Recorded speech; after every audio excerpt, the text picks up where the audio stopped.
오늘 2026년 3월 4일 한국 증시는 사상 최대 폭락을 기록했습니다.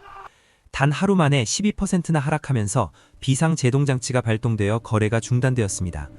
그리고 이는 누구도 상상하지 못할 만큼 훨씬 더 큰 사태의 시작일지도 모릅니다. 지금 서울에서 벌어지고 있는 일은 한국이라는 나라를 들어본 적도 없더라도 여러분의 지갑에 영향을 미칠 것입니다. 아침에 휴대폰을 열어보니 우리나라에서 가장 가치 있는 기업의 주가가 단 몇 시간 만에 11%나 폭락했다는 소식을 접한다고 상상해보세요. 세계에서 가장 뜨거운 시장 중 하나에 있다고 생각하며 잠들었는데 말입니다. 코스피 지수는 12.1% 하락하며 한국 증시 역사상 수십 년 만에 최악의 하루 연속 하락세를 기록했습니다. 서킷 브레이커가 발동되었고 이 일이 발생하면 전 세계가 주목하게 됩니다. 그렇다면 한국 증시를 이처럼 급락시킨 원인은 무엇이며 이것이 브라질에 있는 여러분에게 왜 중요한 것일까요? 한국에서 무슨 일이 일어나고 있는지 이해하려면 지구 반대편에서 무슨 일이 일어나고 있는지 알아야 합니다. 2026년 2월 28일 미국과 이스라엘 연합군이 이란을 공격했고 세상은 변했습니다. 그 이후로 이란의 드론과 미사일이 걸프 지역의 정유시설과 미국 대사관을 공격했습니다. 분쟁은 이미 나흘째 이어지고 있으며 트럼프 대통령은 몇 주 혹은 그 이상 지속될 수 있다고 시사했습니다. 이란은 전 세계 석유의 5분의 1이 흐르는 호르무즈 해협을 봉쇄했습니다. 전 세계 경제를 움직이는 석유 5배럴 중 1배럴이 이 해협을 통과하는데 이제 그 흐름이 위협받고 있습니다. 브렌트유 가격은 이미 배럴당 84달러를 넘어섰는데 단 일주일 만에 15% 상승했습니다. 바로 이 지점에서 한국은 벗어날 수 없는 치명적인 함정에 빠지게 됩니다. 한국은 화석연료의 98%를 수입에 의존하고 있으며 거의 전부를 중동에서 들여옵니다. 한국에는 자체적인 석유 매장량이 없습니다. 단기적인 대안은 없습니다. 해협이 폐쇄되면 한국은 심각한 타격을 입습니다. 노무라는 이미 한국을 에너지 압력에 가장 취약한 세계 경제국 중 하나로 분류했습니다. 수치는 참혹하며 단순한 시장 조정 이상의 심각한 문제를 보여줍니다. 화요일 코스피 지수는 7.24% 하락하며 19개월 만에 최악의 하루를 기록했습니다. 수요일에는 단 하루 만에 12.1%라는 결정적인 폭락이 이어졌습니다. 총 48시간 만에 17%의 시가총액이 증발하며 이는 수십 년 만에 최악의 기록 중 하나입니다. 한국 최대 기업인 삼성전자는 하루 만에 11.7% 하락했습니다. 전 세계 인공지능 서플라이 체인의 핵심 칩 공급업체인 SK 하이닉스는 9.6% 급락했습니다. 해운 회사들은 17에서 19%의 손실을 입었는데 해협이 봉쇄되면서 이들의 사업이 직접적인 타격을 입게 되었습니다. 그리고 여기서 거의 언급되지 않지만 이번 붕괴의 규모를 이해하는 데 매우 중요한 세 사항이 있습니다. 삼성과 SK 하이닉스는 코스피 지수의 거의 절반, 즉 한국 증시 전체의 절반입니다. 이 두 회사가 무너지면 전체 증시가 큰 타격을 입고 그 피해를 막을 방법이 없습니다. 한국은 위기에 처한 것이 아니었습니다. 사실 한국 금융 역사상 가장 호황기였습니다. 코스피 지수는 전년 대비 75% 이상 상승했고 2026년 첫 두 달 동안에도 40% 더 올랐습니다.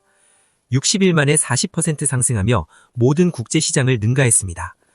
투자자들은 인공지능용 메모리 칩 수요에 베팅했고 SK 하이닉스는 시장의 총화였습니다.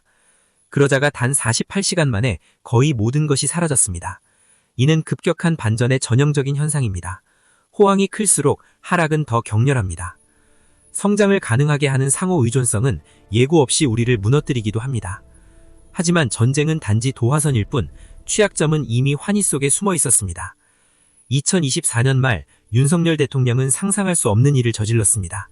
민주주의 국가의 계엄령을 선포했습니다. 국회는 몇 시간 만에 계엄령을 철회했지만 정치적인 경제적인 피해는 이미 돌이킬 수 없었습니다. 원화 가치는 폭락했고 코스피 지수는 하락했고 정치적 교착으로 정부 예산안 통과가 지연되었습니다. 한국 가정은 자산의 64%를 부동산에 투자하고 있으며 이는 선진국 평균을 훨씬 웃돕니다. 지난 분기 국내 GDP 성장률은 1.5%에 그쳐 모든 예상치를 하회했고 내수 또한 부진한 반응을 보였습니다. 한국은 이미 지붕이 반쯤 무너진 채 최악의 지정학적 폭풍을 맞이했습니다. 그리고 문제는 한국에만 국한된 것이 아니라 단 몇 시간 만에 전 세계로 확산되었습니다. 일본 니케이 지수는 3% 이상 하락했고 홍콩 증시도 하락했으며 대만 증시는 2% 이상 떨어졌습니다. 월스트리트에서 S&P 500이 하락 마감했고 필라델피아 반도체 지수는 4.6% 폭락했습니다. 삼성과 SK 하이닉스가 무너지면 휴대폰부터 AI 서버까지 전 세계 반도체 서플라이 체인 전체가 타격을 입기 때문입니다. 전 세계적인 공황 상태에 빠지면 달러 가치가 상승하고 미국 금리가 인상될 수 있으며 신흥시장은 가장 먼저 외면당합니다. 브라질은 환율, 주식시장, 금리에서 이러한 영향을 체감하고 있습니다. 브라질 경제가 약해서가 아니라 전 세계 위기 상황에서는 누구도 경제 상황을 구분하지 않기 때문입니다. 현재 두 가지 시나리오가 논쟁의 중심에 있으며 이 두 시나리오의 차이가 모든 것을 바꿀 수 있습니다.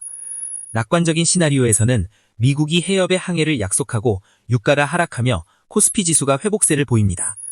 이러한 상황에서 이틀 동안 17% 하락한 주가는 10년 만에 최대 매수 기회가 될 수 있습니다. 비관적인 시나리오에서는 분쟁이 장기화되고 유가가 배럴당 $100를 넘어서며 전 세계 인플레이션이 급증합니다. 금리가 인상되면서 모든 취약점이 드러난 한국은 연쇄적인 경기 침체에 빠집니다. 이 위기가 우리에게 주는 교훈은 한국에만 국한된 것이 아니라 세계가 실제로 어떻게 돌아가는지에 대한 교훈입니다. 전 세계 13대 규모의 GDP를 기록하는 나라, 삼성, 현대, LG 같은 대기업을 보유한 한국이 단 48시간 만에 붕괴 직전까지 몰렸습니다. 단 하나의 석유 공급 서플라이에 대한 의존, 그것 하나만으로 세계에서 가장 발달된 경제 중 하나를 흔들리기에 충분했습니다. 이는 나라, 기업, 그리고 모든 개인 투자자에게 경고입니다. 분산 투자는 사치가 아니라 생존입니다. 에너지, 공급원, 시장 등 단일 자원에 대한 의존은 어떤 시스템이 가질 수 있는 가장 큰 취약점입니다. 전쟁은 중동에서만 국한된 것이 아닙니다. 모든 국가의 의존도 지도에 표시되고 있습니다. 코스피 지수는 2026년 3월 4일 12.1% 하락하며 이 증권거래소 역사상 최대 하락폭을 기록했습니다. 이틀 동안 17% 하락, 삼성 11.7%, SK 하이닉스 9.6%, 코스닥 14% 하락. 브렌트유는 배럴당 $84를 돌파하며 일주일 만에 15% 상승. 호르무즈 해협은 전 세계 석유 수송량의 20%를 차지합니다. 전 세계 금융시장 역사에 기록될 수치들. 한국 증시는 전례 없는 폭락을 겪었고 남은 질문들은 단순한 수치 이상의 의미를 지닙니다. 이 전쟁은 어디까지 갈 것인가? 유가는 배럴당 $100까지 떨어질 것인가? 그리고 그런 상황에서 브라질은 어떻게 될 것인가? 이러한 질문들에 대한 답이 필요하며 바로 그 점이 이 채널이 존재하는 이유입니다. 갑작스러운 위기를 맞이하기 전에 세상 돌아가는 일을 이해하고 싶다면 바로 여기입니다. 지금 바로 채널을 구독하세요. 다음 위기는 미리 알려주지 않지만 우리는 알려드릴 것입니다.